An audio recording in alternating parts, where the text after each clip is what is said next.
asking both Tom Courtney and Dustin Hoffman, if I may, just about the origins of the project, because, I mean, we're not only talking about Ronnie Harwood's play, but also about a documentary, which I was rather fascinated to hear was also one of the inspirations, I think, for this. Tom, do you want to talk about this, or Mr. Hoffman, do you want to? Tom? Go ahead. Yeah, because I have to keep reminding Dustin that this whole thing was my idea. It's not that he's resentful or mean, he's just forgetful. But years ago, it might be 7, might even be 8 or more years ago, I suggested I asked Ronnie Harwood if he fancied the idea of making a screenplay of his play Quartet, which I'd seen some years before, and just remembered how moving it was at the end. Anyway, he was very excited, and the BBC Film commissioned a screenplay, and nothing happened till Dustin came along. But there was also this documentary, which I think was part of Ronnie's inspiration. Go ahead. I just wanted to back up that Tom and Albert Finney met Ron Harwood on the dresser. Yes? Yeah. That's how it started. Yeah. Okay. So the documentary, which Tosca's Kiss? Yes. Do you mind if I take my coat off? I'm going through menopause. Just a few flashes. It's a wonderful documentary. It's called Tosca's Kiss. And Mr. Harwood told me about it when I asked him what the genesis was. And it was made in 1983, and Verdi, rich and successful, toward the end of his life, decided to build a mansion for himself in Milan where he lived, and he stipulated that when he died, that opera singers and musicians, because he knew so many who were no longer,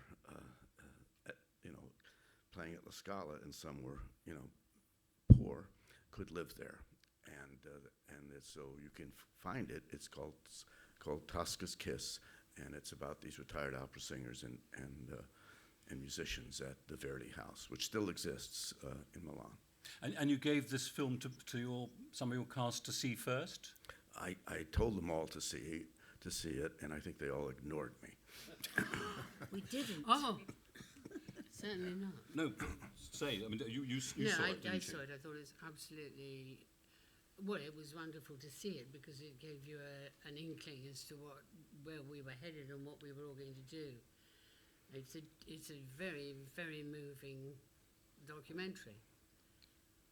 And the moment I saw it, I thought, this is terrific, because if Dustin's on this wavelength, we should be safe. Maggie Smith, first of all, just a bit of information. Are you aware that there has been a sandwich named after you? Am I aware there's a what? A sandwich named after you. Oh, God. Yes. Is it ham? I used to.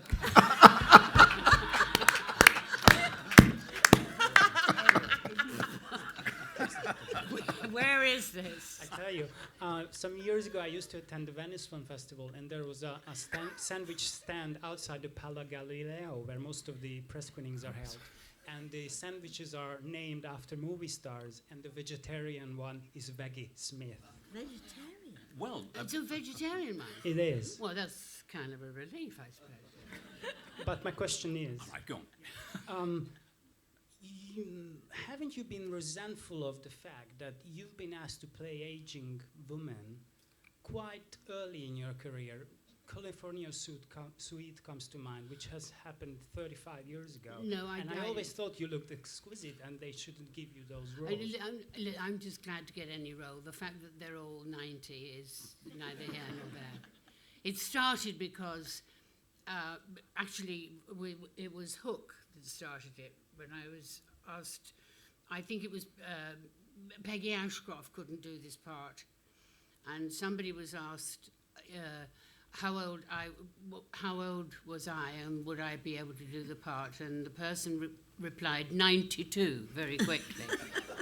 So I've been stuck ever since, but I'm actually very grateful. Let's have a question down here. I'd like to just throw in that it's not true, and Maggie's very modest. She's been offered quite a few younger parts. She just turned down last year a film called My Week with Marilyn.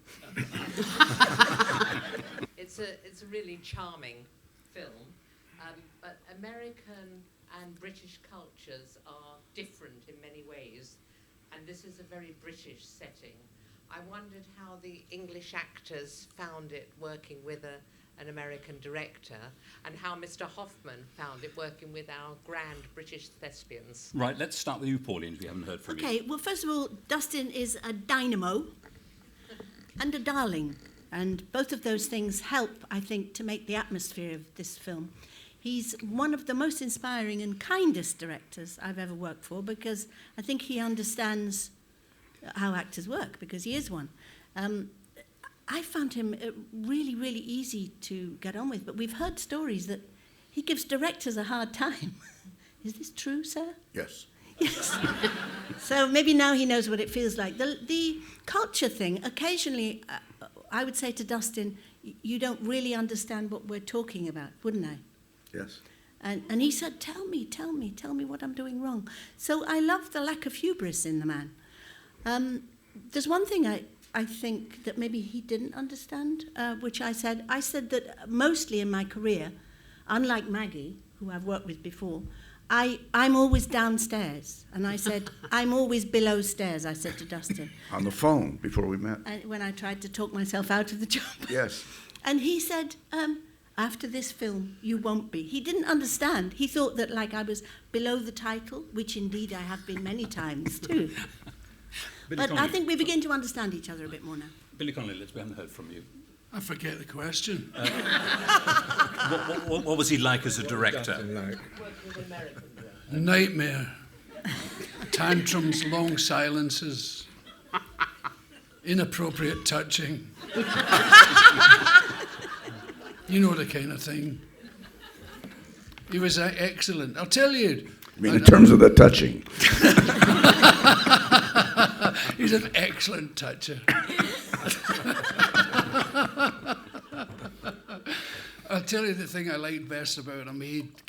It's a kind of, I don't crave praise. I've had plenty of praise in my life to get along with. But sometimes it's kind of nice to be told that you're doing okay. And he's very good at that. Absolutely. Can I do an impersonation when it was a good take? Oh, gorgeous, gorgeous take. That's in the movie. Sheridan is... Nothing like me. Sheridan, as representing the sort of youthful part of the film, what are your reactions to working with someone like Dustin Hoffman?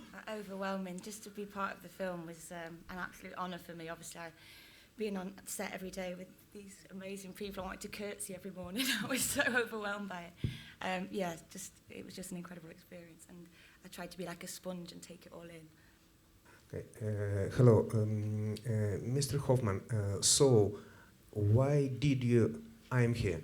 Why did you decide to take a chance as a film director, and what did you like the most in this story about opera artists? So, why did you decide to become a director?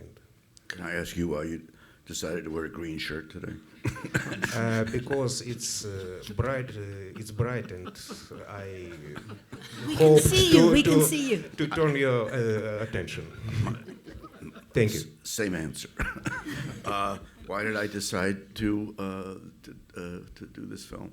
I decided a long time ago. Sometimes it takes you 40 years to get around to doing something, and that's the truthful answer. I just wondered if you were looking forward to an old age where you could say exactly what you want, and I'm there. and also whether you've ever said anything where you thought that was probably inappropriate. Are you kidding me, Alan? I've been accused of being inappropriate since day one. And I think it's one of the joys of getting older. You can say exactly as you please. There's not much to add to that, but I have pretty much said exactly as I pleased all my life. and it's done me no harm at all. Do you know, there's a thing I really dislike when you say, if somebody says, what do you think of so-and-so, and you say, I think he's an asshole, and they say, oh, come on, speak your mind. You know that thing that people say? And as if speaking your mind was something weird. I think if more people spoke their mind, we'd be in much better shape. So, yeah, that kind of answers it, I think. I wasn't just pretending to be old. You know, we all know that these press conferences you take with a grain of salt, because when was the last time you asked an actor how he liked the other actor or how he liked the director, and they said, asshole. You don't really hear that much, do you? But it's true. Mr. Hoffman, you once said that filmmaking was like some kind of magic. Did you feel the same way being a director? That when you get everyone together, it's very special? Do you feel that with being a director?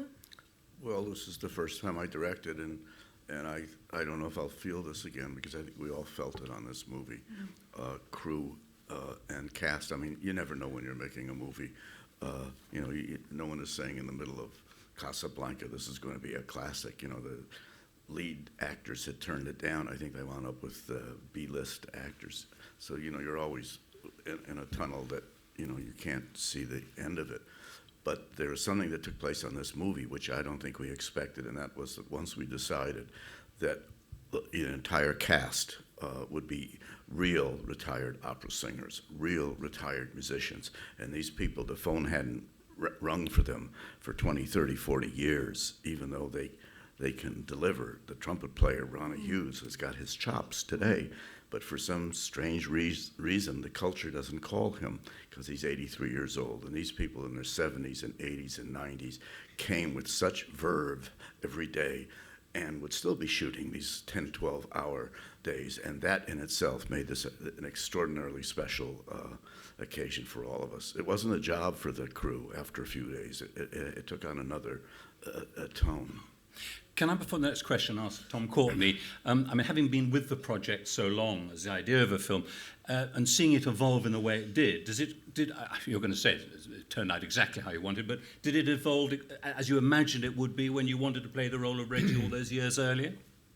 No, it moved on, because the parts, I mean, Dustin asked Ronnie if he could make some changes, and one of them in the play, they'd fallen out because Reggie was impotent, and Dustin, I think, didn't like that, so he changed it. So that was a big change for me, and it was fun.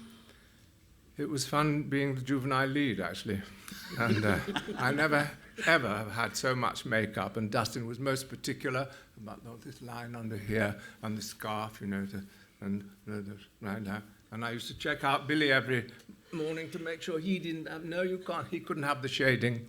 And all that was from Dustin. He was determined that I look as handsome as possible, and I'm very grateful to him. Thank you very much, Dustin. Earlier this year, a film about aging won the Cannes Film Festival. Recently, we've had the Best Exotic Marigold Hotel with Dame Maggie and being successful, and now this. I wonder, is there, with an aging population, is there a new genre of films about older people's experiences, and should there be many more films about this sort of subject matter? Is this a general question to all? Yeah.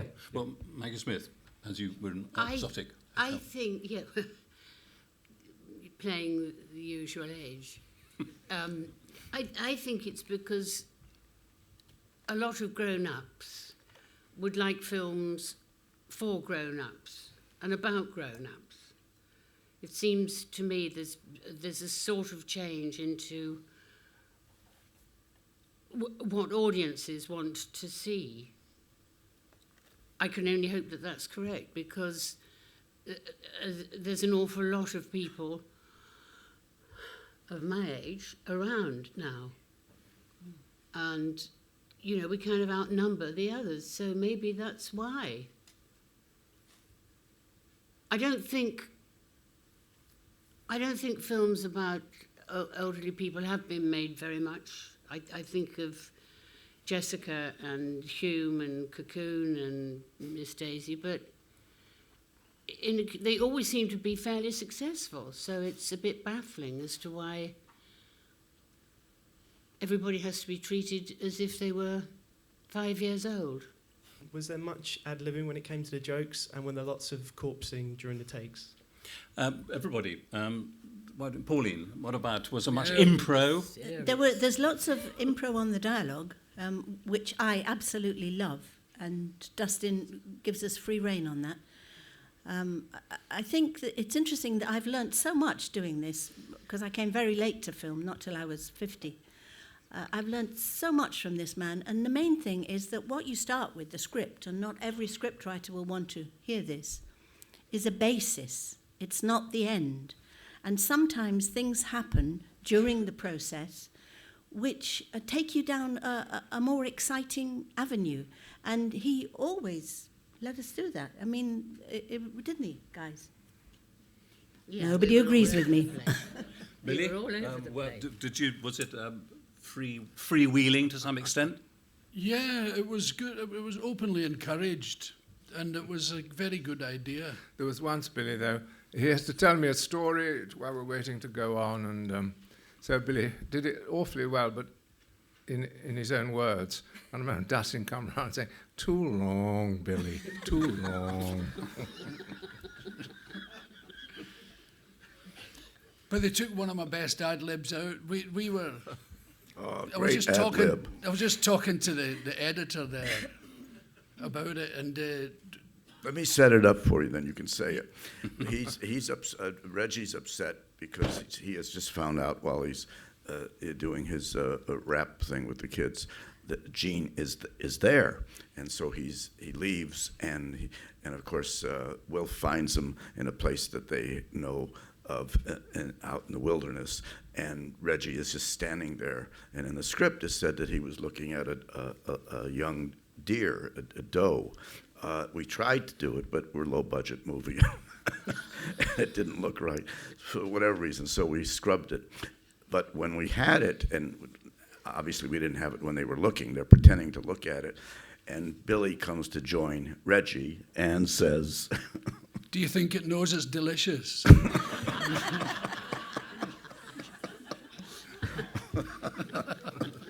it's a good line.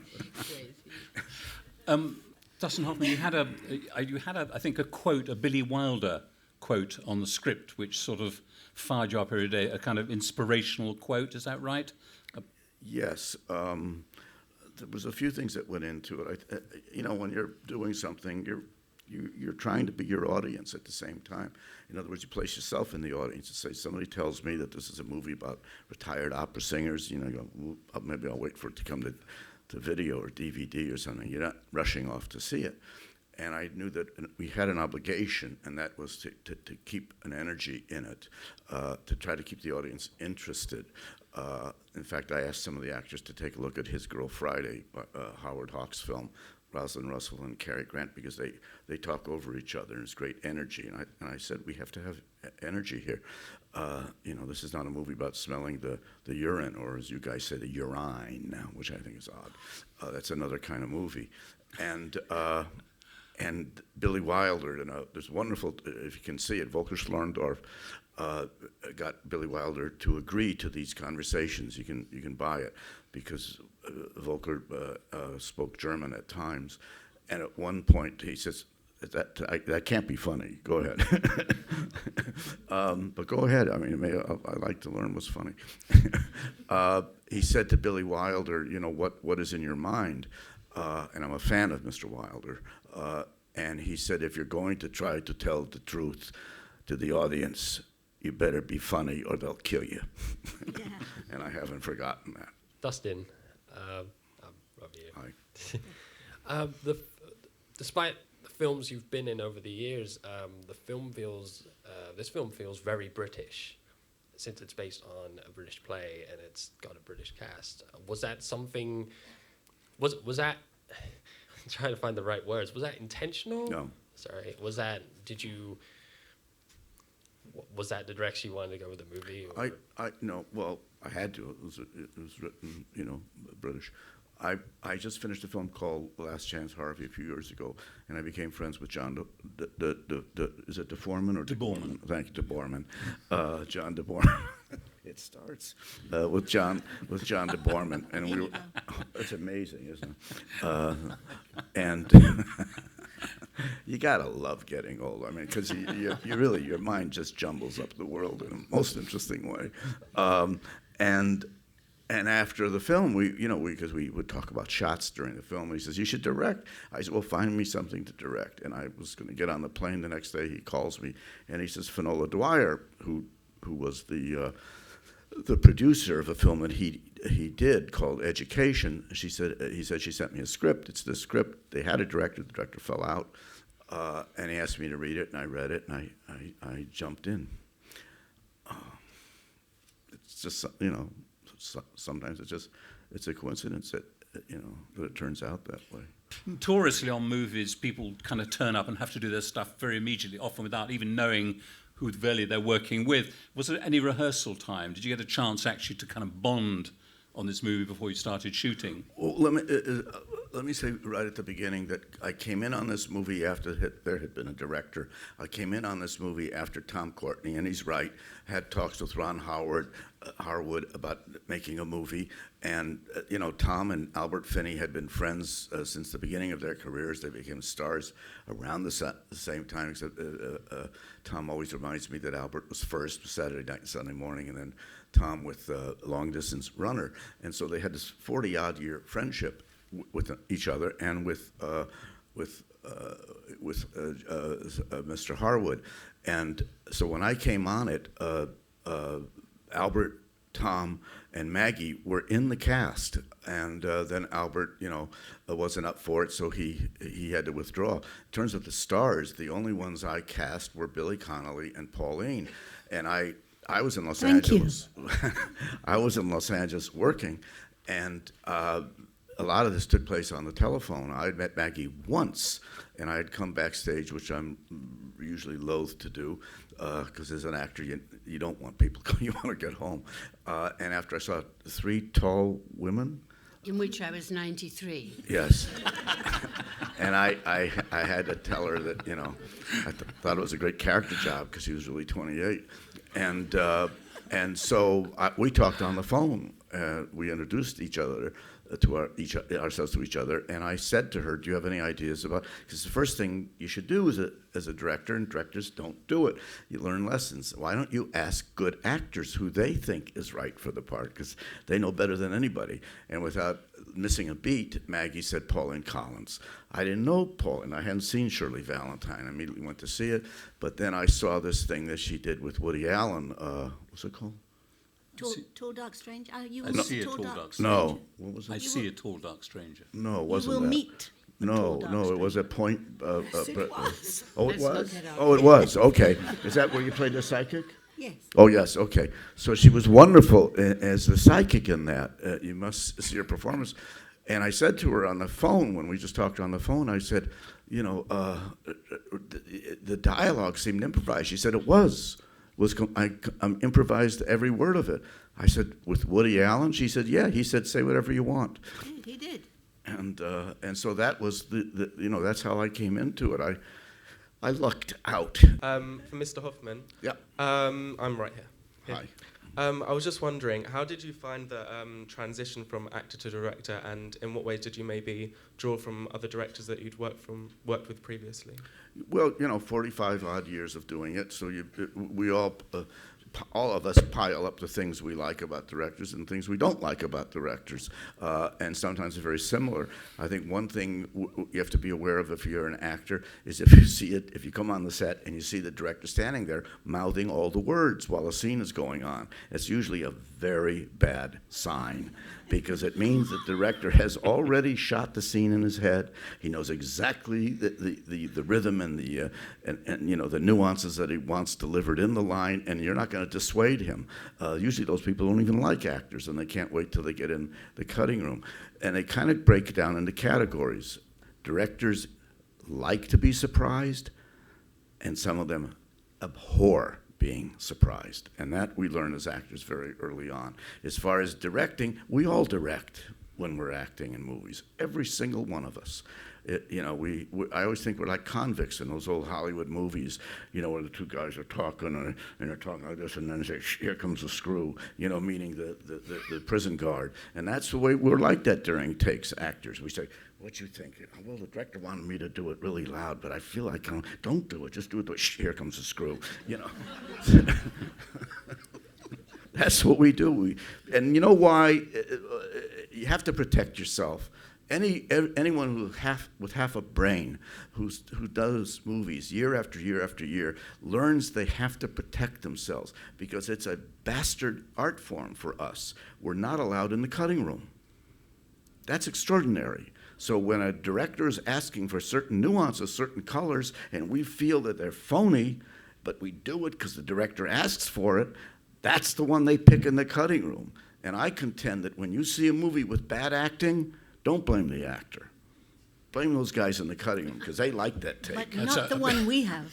I guess my question is on behalf of all of the young performers who've been inspired by your collective luminous works. Based on the wealth of your experience, would you each have any one particular piece of advice for people who would like to follow in your brilliant footsteps? Final piece, a very final brief. It's got to be Maggie. Final piece of brief advice. Sheridan, brief advice. Sorry, there was one moment I remember on set, I was so nervous and overwhelmed. Dustin took me to the side and gave me some really good advice and said, you know, the clothes of Dr. Kogan, because luckily my character is in awe of all these retired opera singers, and he said the clothes are the character, but, you know, act how you feel about all these wonderful actors. So that was just incredible advice from my point of view. Billy Connolly. What? A piece of advice to aspiring actors. I've no idea. Get on with it. Learn your words and avoid the furniture. Tom Courtney. Well, good advice would be to get Dustin to direct you if you're in a film. And this is what's Dustin's key bit of advice, so I'll pass it on to them. No, it isn't. Listen, it's just to say, do nothing. In the movie, like this, nothing is something. Aggie Smith, do you want to add just a little bit of advice? To people aspiring actors. Try not to cry too much. Because it can be pretty heartbreaking and pretty hard. And Pauline? Well, I have a couple of members of the family, young people who are in the profession, and my advice to them always, whenever I see them, is more blusher.